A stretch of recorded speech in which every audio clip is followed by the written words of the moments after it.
Thanks so much for joining us today. It is great to have each and every one of you here to be a part of our Pathway to Purpose webinar from FCCI. And it is with great anticipation and excitement that we're going to have Benj Miller joining us today. I had the opportunity of meeting Benj back in November of this past year, and I've been looking forward to having him be here and to share with us here on this webinar. So looking forward to that. Thanks for being a part of it, and welcome to Cornelius. Hi, Corn. How are you today? Hope things are going well for you, brother. Great to have you here. Robert Hunt from Dallas. Great to have you with us, and George Lenny from Durham, North Carolina. Great to see you joining us as well. Great to have each and every one of you jumping in here, and look forward to having you sharing some of your questions, thoughts, comments as we go along throughout the day. Hey, Daniel, great to see you today too. So we are excited to have some of you who I've already mentioned. I know you're Renegades, and so this is going to resonate with you, and so we're excited to have you be a part of this and to hear more about ways that you can kind of keep pushing boundaries and finding freedom, and yet be able to move the business forward and find those strategies that can really help you grow the business and see success in the midst of continuing to be able to be that renegade. So, and for those of you that are maybe working with a renegade, you don't consider yourself one, maybe some strategies on how to best do that, how to partner with and be a key contributor to the business and be a part of that. So as we go along, like I said, if you would, in the chat, you can add your comments, your questions, introduce yourself. We'd love to get to know you. We want to keep building this kingdom movement as we work together. And along those lines, the advancing the kingdom through business is our theme for the FCCI conference this year. That's September 15 through 18. And so we'd love to have you come and be a part of that. We're going to have some great time together. It's always wonderful to have so many Christian leaders in the room together who truly are united in what they're accomplishing for the kingdom. So if you want to be a part of that, just check out conference.fcci.org. You can learn more and you can register there. And on an ongoing basis, of course, we have events around the country and our weekly podcast in addition to this monthly webinar series. So our weekly podcast, some of the more recent episodes there with Verla Gilmore-Wallace, you want to check that out, as well as with Daniel Harkavy, which just launched this week. And we'll have the next portion of that Daniel Harkavy message release on Monday. So every Monday, those release. And of course, you're going to hear about some of the offerings from System and Soul today, and you'll want to check out their podcasts and some of their offerings as well. You'll have links to that in the email that'll come to you at the conclusion of the webinar today. So with no further ado, as they always say, here's Benj Miller. Great to have you with us, Benj, and so thankful for you to be a part of the webinar here today. Thanks for joining us, man. Oh, it's truly, truly an honor. Thanks, Ken. Yeah. So we were just chatting a little bit before we came live and talking about some of the activities of Memorial Day and having some time. Now, you mentioned you've got 4 kids at home still, right? Yes, very much at home. Oldest being a 15-year-old. So not only renegade leader, helping others understand this, but being a parent. There's a lot to balance. There is, and it's interesting watching which one of your kids feel like a renegade and which ones feel more, I don't know if normal is the right word, whatever not a renegade is. But I definitely have a few renegades in the mix. So is there a Renegades for Family coming out? Is there a hint there? Oh my, well, I I'm can in a see season it. of life where I feel ill-equipped to give parenting advice because it's coming so fast, and every day is a new challenge that I did not expect.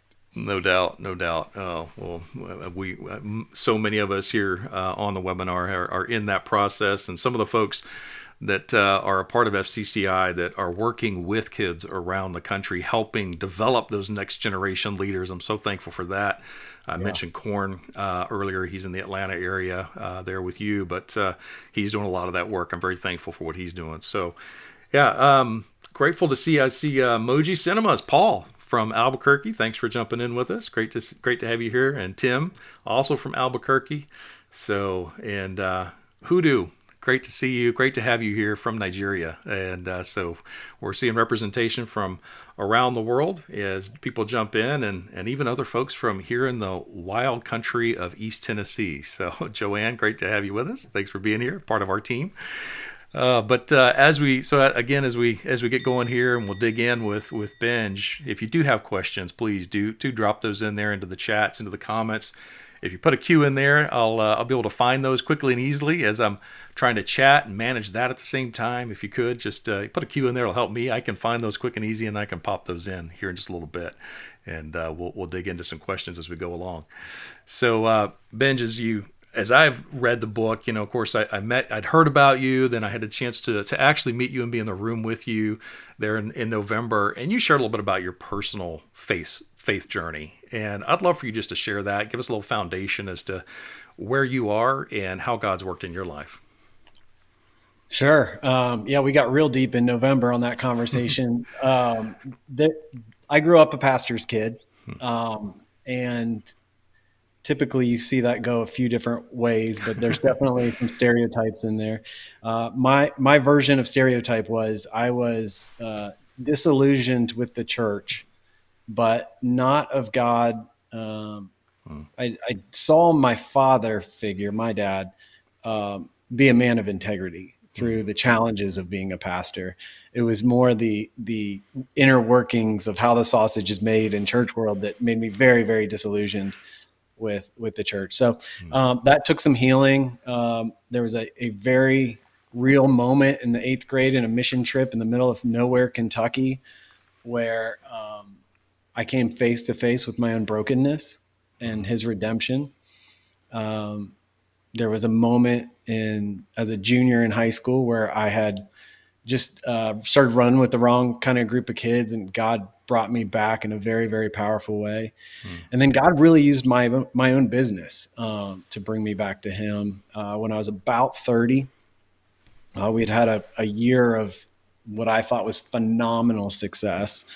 We grew like 300% in a year. Wow. And I made a decision at the end of that year that naively ended up destroying one of our primary sales channels that created all that growth. And so very, very quickly, we were upside down as a business, losing lots of money. And I realized really quickly at that moment that I had no idea how to run a business because it had kind of just grew organically, look down one day and go, oh, I think those are employees, so I had to figure out how to run a business. But it was also in that season that in hindsight, I had allowed these sticky notes to be like put on me, labels that said, I'm successful, young, entrepreneur, creative leader, all these things. And when that went away, I was left without an identity. And it took a conversation with my coach where he said, Benj, you have to be able to answer 3 questions. Who am I? Why do I matter? And who is your audience? And through the conversation that day, which was painful because it was very much a rock bottom moment for me. It was very dark. I love how Richard Rohr says that, when you reach rock bottom, at least your feet are on solid ground, right? So, right. And that only works in retrospect. In the moment, it's very painful. But understanding through that conversation what an identity in Christ really looks like changed my whole life and changed my perspective. And that moment is probably the biggest moment of my life. Yeah. And that's so much of what resonates within FCCI. We hear that a lot, of that ability to say, getting to that place of understanding my identity in Christ. And then that depth of going, okay, and how does that identity really connect to this work that I do, this calling that God's put on my life? How does that connect? So did you kind of get to a place where you really saw that connection? Was that a part of what kind of flipped the trigger for you? And that was more of a slow burn. I think that is a continual journey, and most of the journey is letting go, especially when the pressure is on you as the leader to make all the decisions and make them fast, keep everybody moving, have the right strategy. There's a lot of weight on our shoulders as leaders, and to it's a weird thing. Like my primary question when I get to heaven is going to be like, all right, God, so like, where's the line between faith like a child and irresponsibility? Because that has to be a razor thin line. And I think sometimes faith feels like that, even sometimes delaying a decision because you haven't felt like you've heard the right, the heard from God on the, your spirit hasn't moved. That's really, really difficult as a leader, and trying to sometimes explain that to team members who don't necessarily understand. Yeah. Well, I loved what you said in the book. At least this was how I what I pulled out of your book as you described kind of your problem. And as you said, you don't like systems, you don't like rules, you don't want to be confined or restricted, and sometimes you feel like the systems themselves would just kind of kill the very nature of who you are Oh yeah, as a yeah, renegade. Like what? absolutely. So That yeah, describe that a little bit more. Just what does that feel like? What does that look like when someone knows, hey, that's who I am? How does that feel? Yeah, I mean, if you haven't read the book, and you feel like there's a possibility you might be a renegade, then grab it, because there my whole purpose for that book is, we talk about in there that there is a gap. You start out as this renegade founder of an organization that needed you to be a renegade, and then you kind of run up against your own capacity as a renegade, and there's what we call the founder's gap. And on the other side of the gap, the world wants to tell us that on the other side of the gap is this grown up, mature version of you where you've lost that renegade. And I'm begging the world to believe that that is not true. And the world needs your renegade energy. Your organization needs your renegade energy. Your family and community need your renegade energy. Um, but the organization does have to make some shifts.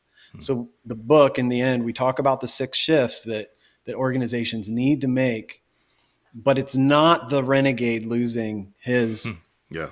wiring and gift to the world. It's the organization growing up in ways that support the renegade and the organization.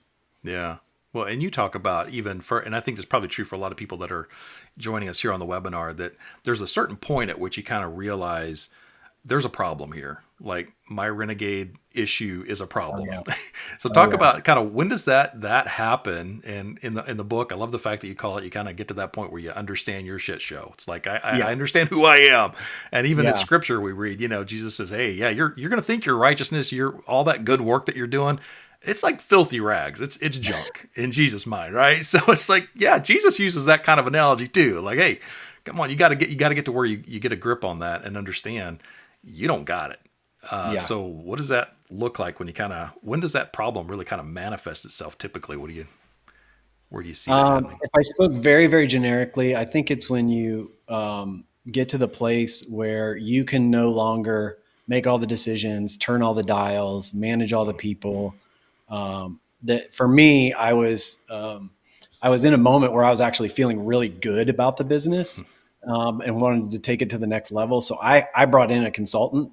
A friend said, "Hey, have this guy take a look at your business, and he can really, tell you what needs to happen to go to the next level." And I don't know if I knew what the next level was or meant, but it sounded good. So I brought this guy in, and I was really confident within the first hour of this guy talking to some employees.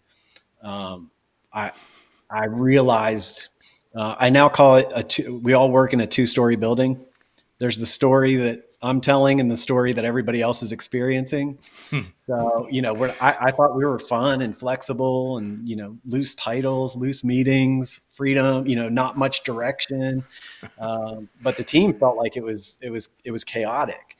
And, I would jump in at the last minute to save a project or add my fairy dust on a project. And they were like, "Hey, it'd be cool if we had more process to this so that this didn't have to happen at the last minute." And, we had a really cool climbing wall into a foam pit and a foosball table. And this consultant comes in and he's like, "Yeah, what people really want are clearer job descriptions." And I'm like, "What in the Why? world?"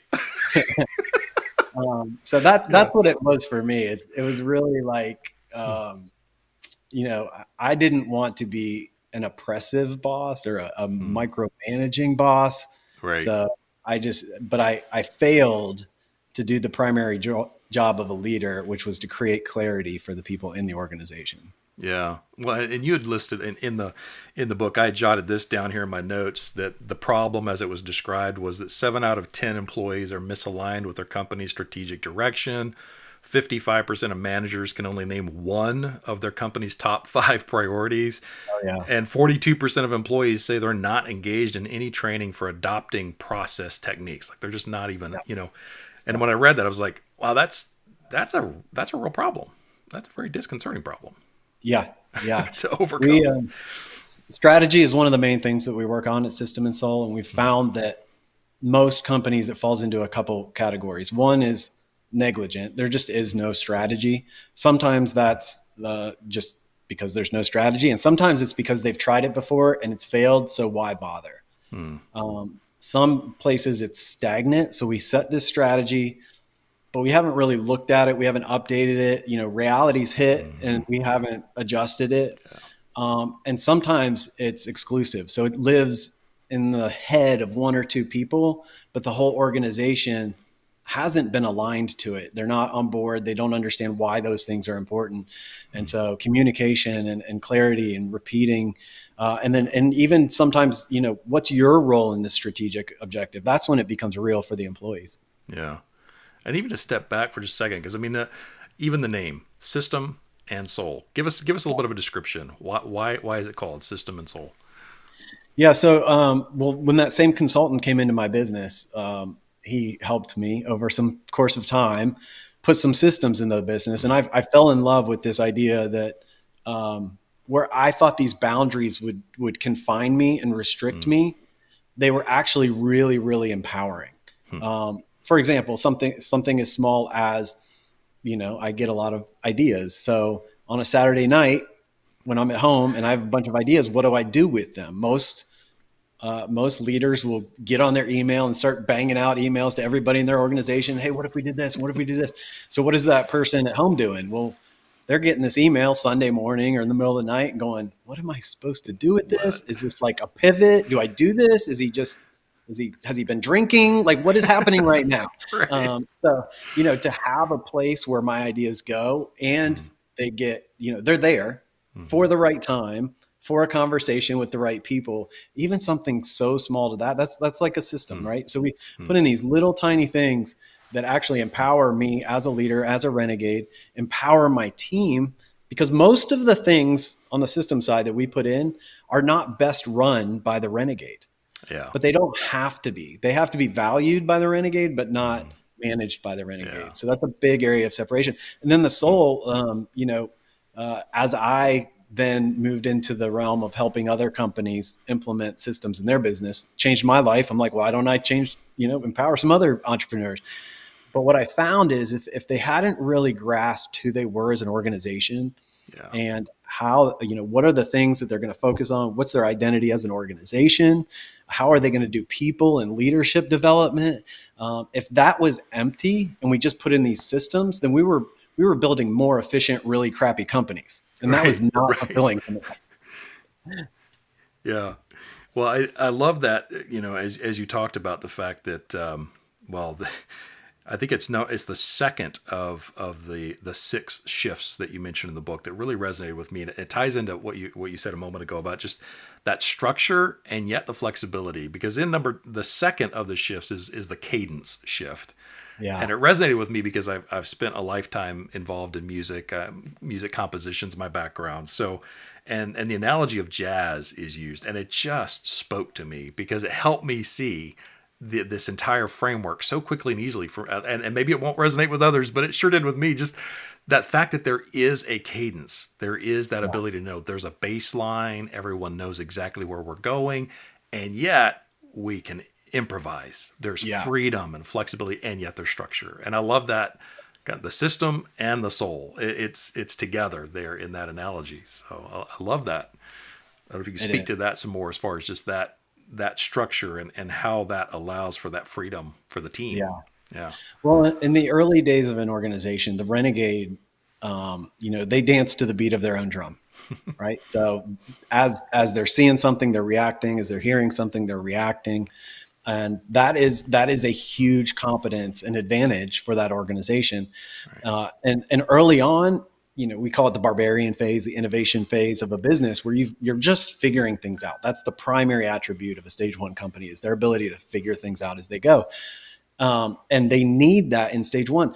Stage two, we talk about Hmm. set the baseline. So, Yeah. like you said, in jazz, there's lots of improvisation. Like, that's what jazz is known for. You can go hear the same set 2 nights in a row from the same band, and it's going to sound completely different. Um, I'm a novice at music. could never do music composition, but my brother does play the bass. Hmm. And so what I learned is that you have to set the baseline. Yeah. And if you set the baseline, you've got this like marching drum beat, right? That Yeah. sets the cadence, and we can improvise on top of that. Hmm. But again, I don't need all the structure in my life, but I found that there were to not know when somebody in your team was like, when am I going to get a performance review?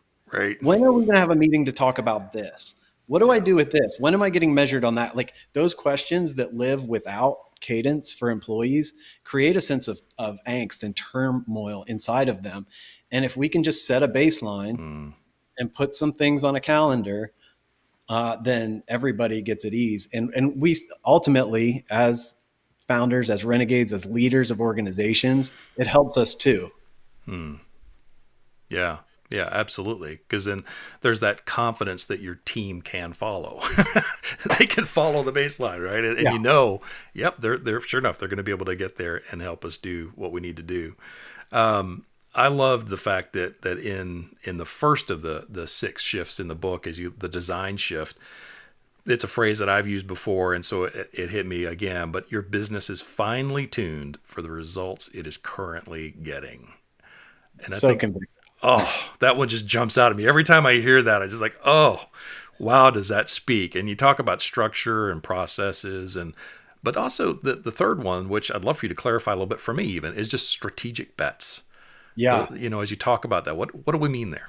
Yeah. Well, one of the primary attributes of a renegade is that they naturally think in bets.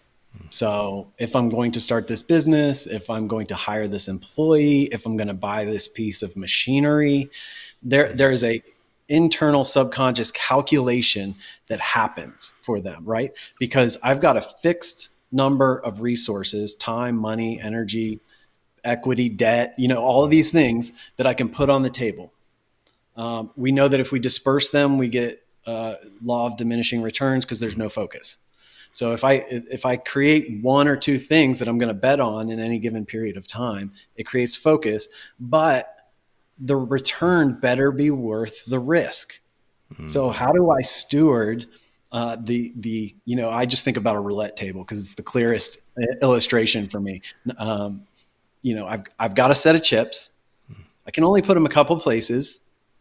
So the return better be worth the reward because there's opportunity cost and then there's the actual cost. And so am I going to get the return out of it? And we think like this as leaders, not just renegades, but a lot of great leaders think like this, but we don't take the time to teach our teams how to think in bets. So what happens? Well, why do I feel like I'm making all the decisions around here? Why do I feel like everybody comes to me for everything? Well, we haven't taught the organization how to think in bets and to think like us. Some of those are just rational things. Some of those are the soul of the organization. Do we know the values that we're running on? Do we know the culture that we want to create around here? What would our ideal culture say about this decision that we're thinking about right now? Mm-hmm. What do we say our focus is? We use Jim Collins' hedgehog concepts, Mm-hmm. right? What are we great at? Are we passionate at? What drives our economic engine? If it's in that, then let's go. Let's say yes. And if it's not, slow your roll and let's really think about if this is something we should be doing. So if we can almost institutionalize that renegade's brain to some degree, then we can teach the organization how to think in bets. Yeah. Well, I love that. That's really risky though, isn't it? I mean, to give that kind of freedom to employees, to your team. It is absolutely. This is not in the book, but one of the things that I teach leadership teams that I work with is, got this from my coach, who's just brilliant. But if you can picture a tree, right, and a tree has roots, it has a trunk, it has branches and leaves, and so we talk about, is this a leaf decision, a branch decision, Mm. a trunk decision, or a root decision? A leaf decision, I want you to just go make, and maybe you tell me about it. A branch decision, it's a little bit of a bigger deal. I want you to come to me and tell me the decision you're about to make. A trunk decision, this is big. This is core to the business of who we are. There's a lot at stake. I would love for you to come to me, tell me the problem, tell me what you're thinking, and maybe the three things you've thought of and the one that you're leaning toward. And let's brainstorm it together. And then root decisions, these are like so complex and intertwined. They're hard to unravel. And we need to process that together, the whole thing. Well, as you mature, both in your tenure as a human and an employee and as a leader, then you work your way down the tree. But also as you're more tenured with the organization, so you understand the DNA and the culture of the organization, the more decision rights you have as a leader. Mm. I think we could just kind of end right there. I mean, that was so good. No, I'm not. But seriously, I hope that resonates with everyone else the way it did with me, because that illustration alone, to be able to take that back to your team and be able to help them understand the decision tree. How do we go about this, and how do we know? How can you kind of filter out, hey, this is a leaf decision. I can run with this, and I know I have authority to run with this. I can go. Yeah. I mean, Yeah. that's just so critical to have that kind of structure. Is really, really Yeah. good. I love it. Ken, one of the hidden things in this book is the psychology of the renegade, allowing themselves not to be in the middle of everything. Yeah. And there comes a point where the renegade goes, well, what's my value here anymore? Like, I've been doing all these things. I've been making all the decisions. If I empower all these other people to do it, then where is my value? And that is the scariest step for the renegade founder to cross that gap, to cross that chasm, to be the renegade leader that they need to be. Yeah. Because ultimately there's something that renegade does for that business that creates outsized returns. And if they're down there in the weeds, then they're not doing that thing where they can just absolutely smoke the market. Yeah. Yeah. So part of what you talk about before you kind of get into those the six shifts, you talk about the team and how to build a team. And so maybe just share with us a little bit about some of that structure, how you approach that process. I mean, even the FIT acronym I think is fantastic, but just to speak to a little bit of that, how do you build that team so that you've got, as you say, the generals, the knights of the round table they're able to move forward and get this done. So Yeah. how do you guys go Yeah. about that? Well, it definitely. I think people say it's lonely at the top, and I think that is true when we don't take the time to really, build out our team.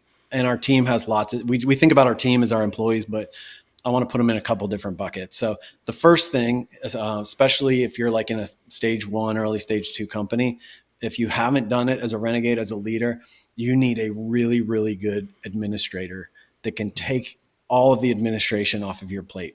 Because you probably, I'm betting here, you probably didn't become a renegade, a founder, an entrepreneur, so you could do email and budgets and payroll and those sorts of things. So Right. stage 1, get the administrative off your plate.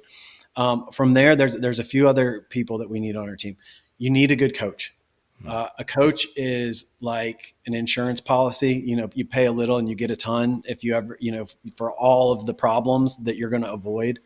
I love the phrase, if you want to know what's down the road ahead, ask somebody on their way back. Right. Right. So I'm a coach. I have 3 of my own coaches for different areas of my life. I just think that there's no way to go as fast as I want to be able to go if I'm trying to figure everything out on my own. You need a really, really good operator, like your right-hand person that is almost like the opposite side of your brain. As a renegade, you're likely the gas for the organization. You need a little bit of brakes. Not all the way brakes, not somebody that's going to stifle you, but somebody that can go, Ken, that's a really good idea. Let's process that. And at our quarterly, let's bring that up and see if now's the time to do something about that. Right. It's not a no. I learned, about a year of having a really good operator. I learned how clever he was at not telling me no.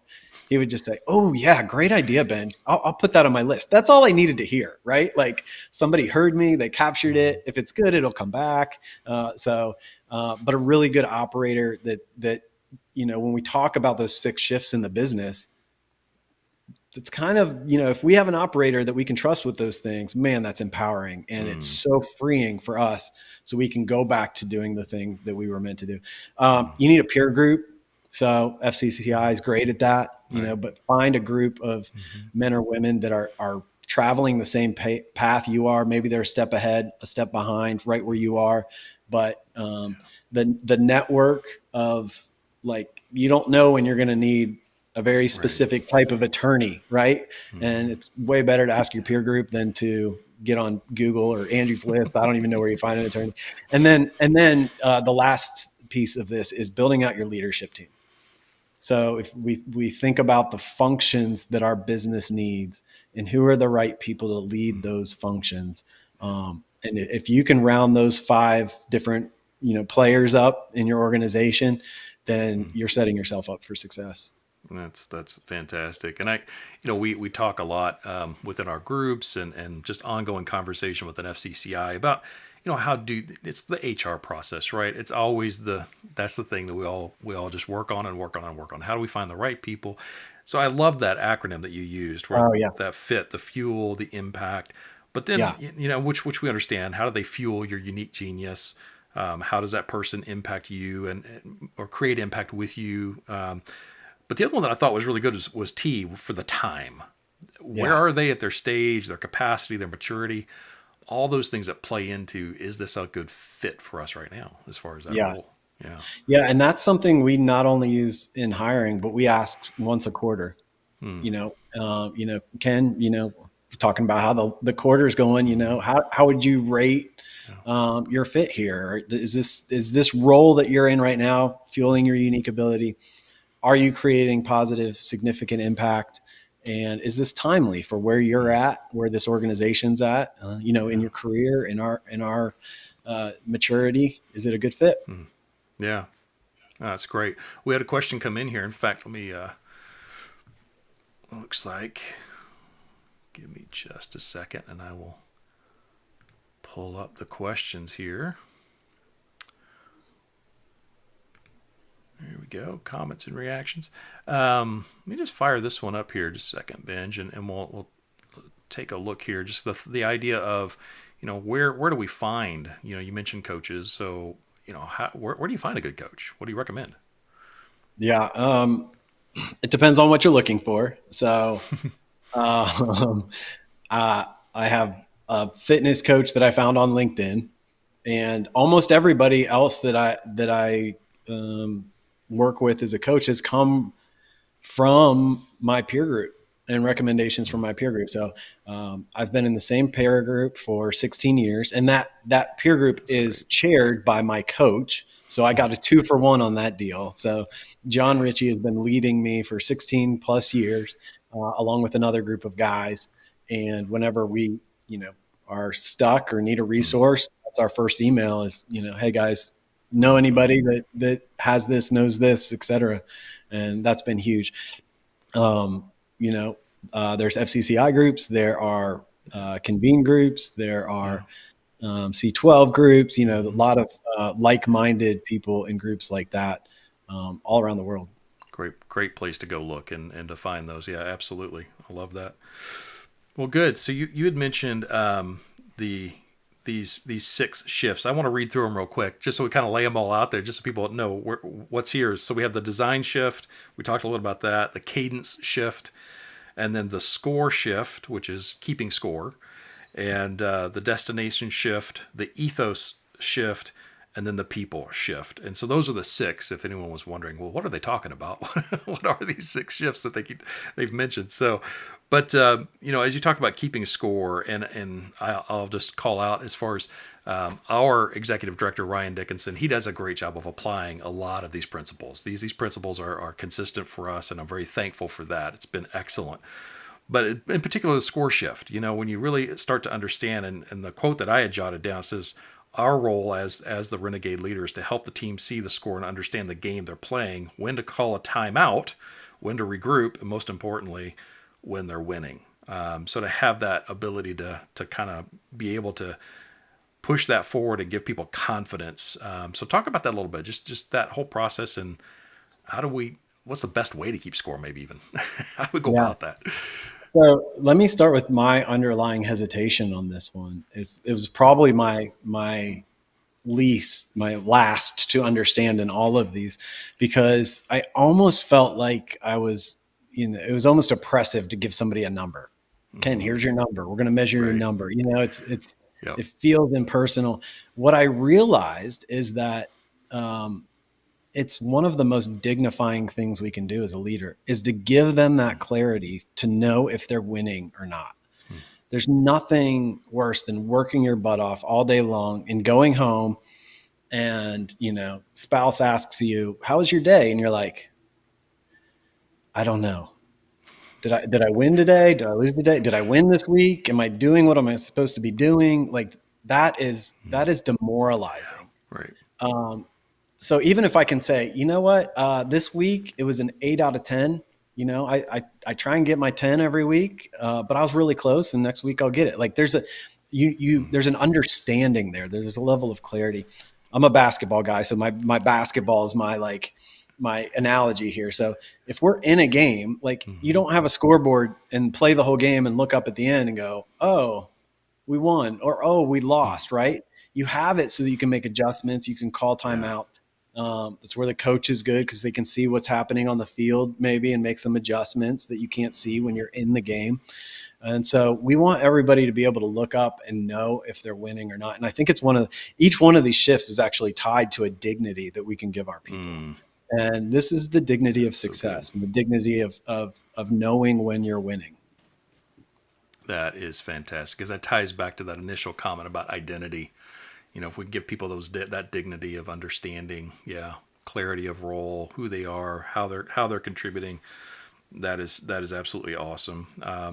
So let's talk about the destination shift a little bit.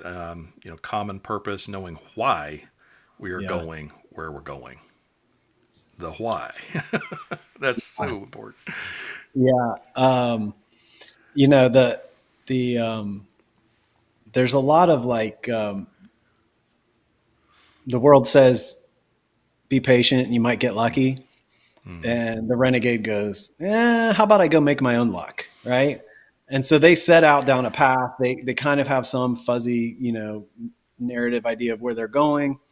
But now there's a lot of people that want to know where we're going. So we've had this idea of a BHAG around for a really long time, right? A big, hairy, audacious goal. I was facilitating a senior leadership team. I tell this, I promise this is not a joke, but the leadership team was made up of 3 CPAs and a geologist. So I very interesting group, but we go around the room when it got to this idea of like vision, destination, where are we going? And usually people have some fuzzy idea and everybody's got a little different version of it. In this room, it was like $50 million in 2 years, $50 million in 2 years, $50 million in 2 years, $50 million in 2 years. And I'm like blown away. Like I've never been in a room that had that much clarity about what they were trying to do. So I started like getting under the covers a little, digging in. And it turns out there were 4 shareholders in that company. They were on a plan to exit in 2 years.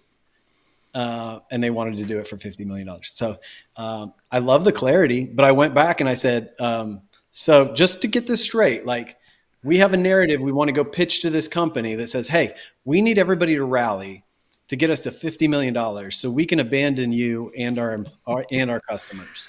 How's that sound? And they all just kind of stared at me like, what's wrong with that? And I'm like, okay. That's why we started. What's wrong? Yeah. So the why is the thing that creates a story for the organization of why it matters. And in that is where every individual can find their role in that story. And that can be employees, it can be customers. But when we really figure out when we're aligned on that reason, that purpose, then everything else becomes a little bit secondary. Like, hey, we're going to do this. I want to do it this way. I want to do it this way. Well, let's find the best way because we're trying to do that. It's not my way or your way. There's an alignment that happens interpersonally when we get the clarity of why we're trying to do what we're trying to do as an organization. And, even the game makes it more fun, right? Like we can all keep building this thing, but there's no moment in a business. Some people have big exits, right? But even in a big exit, the employees are all still there. So everybody's showing up to do work. And very, very rarely do companies stop to actually celebrate doing something big. So this is getting clear on like, what are we trying to do? What's the impact we're trying to make in this world? And what's the milestone that when we get there, we're going to throw a party? And do you find, as you're describing that destination shift and getting clarity around the why, I'm just curious, is there one of these shifts that you consider to be probably the more difficult to get heads around and get everyone on board? And is that the one? I kind of wonder if it is, but what are your thoughts? Well, it's interesting that leadership teams, like companies, like people, have personalities, Yeah. and it depends because I find that most personalities of leadership teams have either shifted and they're heavy on system Hmm. or they're heavy on soul. So if they're Sure. heavy on soul, this is probably one of the easier ones.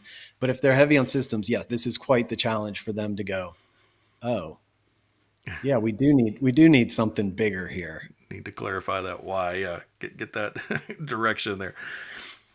All right. So when you talk about, and you mentioned the hedgehog, Jim Collins, good to great, and that comes out in the ethos shift. But that willingness to take risks, we talk about that a little bit. But I love the quote. I wrote down: "It's much more powerful to own a small category than to be a small player in a big category." Yeah. And I think that's as people try to understand, well, we're taking this risk. Why are we taking the risk? And how do we where are we in that? How do we define ourselves, right, in Yeah. that category? One of the things that we talk about often is the analogy of a magnet. Hmm. And we want to be all things to all people because it's risky. Like, oh, well, what if we don't get that segment of the market? But the reality is we will only ever attract to the level that we're willing to repel. Mm-hmm. Yep. And I think that's the tough one, isn't it? To say I am willing to say, to really truly define this, and then be able to say no. Yeah. Yeah. I could clarify my no's. Now I know that's my no. That's right. That's right. I can move on from there. All right. So then when you talk about the people shift, helping them better understand who they are, what they really want, what they're capable of. But I wrote down, which that's kind of a common kind of description there. But when I wrote down, this whole culture piece of, values, the standards we believe in, you had written down, plus organizational habits, the things we do together, that's what equals culture, the attributes we want to be true. So talk a little bit about that process of getting that equation right, the values, but in particular the habits, the organizational habits. Like, Yeah, that's the piece that most people are unfamiliar with.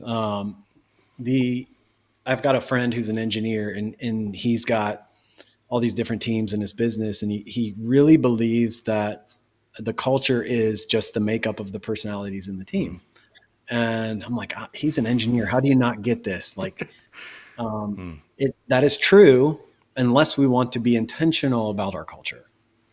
And the intentionality on the culture means that we need to be intentional about who fits our culture. That's the values part, right? We are aligned on these values. We value the same thing. Sometimes we get mm, too heady about this, but we value the same thing, whether it's speed or perfection or whatever. There could be a million things, and the combination of those make up a little bit of a mm, personality, right?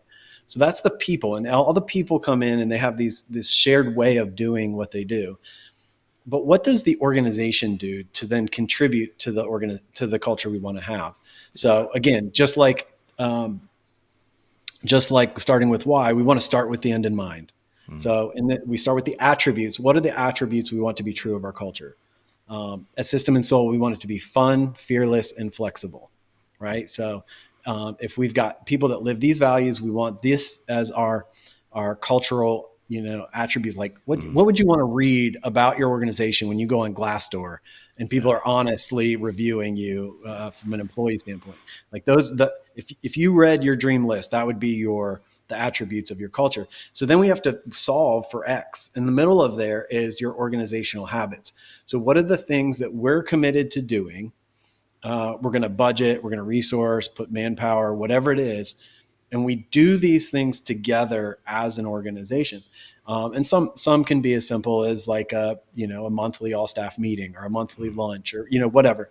One of the keys to a great habit is it's on the calendar, not the to-do list. mm, So if we have it kind of goes from an idea like, hey, we want to do this kind of thing or be this kind of company to a to-do, here's the thing we do, to here's the habit that we have that makes this true. And that's where the combination of system and soul is beautiful, because if we can systematize who we want to be, right? If we can put on the calendar system who we want to be as an organization, soul, then we can make that true over a long period of time.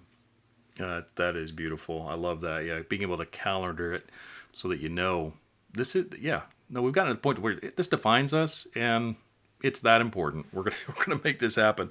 And you talk about in that the people shift about the different areas of compensation, which I thought was great. The emotional, Yeah. social, psychological, spiritual, physical, financial. That all of these things contribute to that sense of I am a part of a team that I am so in love with that I'll Yeah. give everything. I'm just gonna go. Yeah. I love that. Talk about just that structure there of how do we bring out those different areas of compensation, help people understand Yeah. what it is we're doing to help you Yeah. achieve that. Well, the cheat sheet answer is we've built an assessment that you can go take and use online. But Love it. my co-founder Mackenzie Decker and one of our coaches Jonathan King has put a lot of research and time into understanding this. And the idea is that while most organizations only talk about financial compensation, there's actually 6 dimensions of compensation. So spiritual, physical, social, psychological, and if we can understand how people feel like they're compensated in relation to the organization, in relation to the job that they have. That's important. Even more important is what actually matters to them. So, Ken, you and I could have the exact same comp plan and feel differently about some of the things on it. And we've figured out that it's because most people in their stage of life have 2 that are the most important, 2 that if the most important ones are okay, then this is going to be, it's just okay. It has to be okay. And then 2 that they don't really care about. But those change over time. If you think about, well, what do I care about in terms of compensation as a young single man right out of college? It's different than a married man with 3 kids and, all of these things. So it's really awesome to have conversations with employees directly on like, hey, what matters to you in terms of your compensation? Because if we don't talk about this holistically, then all people know to come to is a financial conversation, right? That's the only way we can compensate them. And a lot of times that's not what they're actually looking for. There's also personality of companies. Companies tend to default to highly compensating in 1 or 2 areas and being negligent in 2. So over a long period of time, we'd love to be able to put companies and employees together where they're right matched on compensation. Be really cool. Yeah, that's phenomenal. So, all right. So you said there's an assessment. So talk to us a little bit more about System and Soul as an organization, what Yeah. you are providing, what are those tools and resources, and tell us more just about how you function as you're consulting and helping other organizations kind of work through this framework. Sure. We have a lot of tools and we have a lot of coaches. So we have got about 40 coaches across the country. Oh, nice. And we have a bunch of assessments. So when we talk about leadership development, we have a tool, an assessment for getting a gauge, a primary starting place on our primary way that we think about leadership development. We have the 6 dimensions of compensation. We've got our full suite is called S2 Sync, and that's where we are keeping track of all the things that fit into some of these shifts that we're setting up. So we need a place for that where the team can collaborate. So we have a ton of tools, some technology, and some are just in the session room. So the way our coaches interact with an organization is they're going to come in, help basically install the operating system that is System and Soul into your business over 3 session days. And then we come in and facilitate your quarterly and annual strategic planning sessions. And we're always coming in with something new to upgrade, to mature the organization, either on a people and team dynamic or on some of those fundamentals on how we run the business. We talk a lot about maturing the organization. A lot of people are heads down doing the work, doing the next thing. We want to do the things that mature the organization so that we're better next year and everything's easier and more effective and more efficient next year because of the work we're doing right now. Yeah, that's great. Okay, we've got a few questions popping in here, Ben. So let me pop those up, and we can interact with that a little bit. We've got Corn has asked the question: how long did it take you to integrate the newer systems once you got clarity? Well, I think it took me about as long as it takes our clients. So the first after those first 30 days, you're going to get some initial wins that feel pretty miraculous and life-giving. And then once you get into the kind of year 2, you've got some momentum and some wind at your back that you really start seeing the fruits of your labor kind of compounding at that point.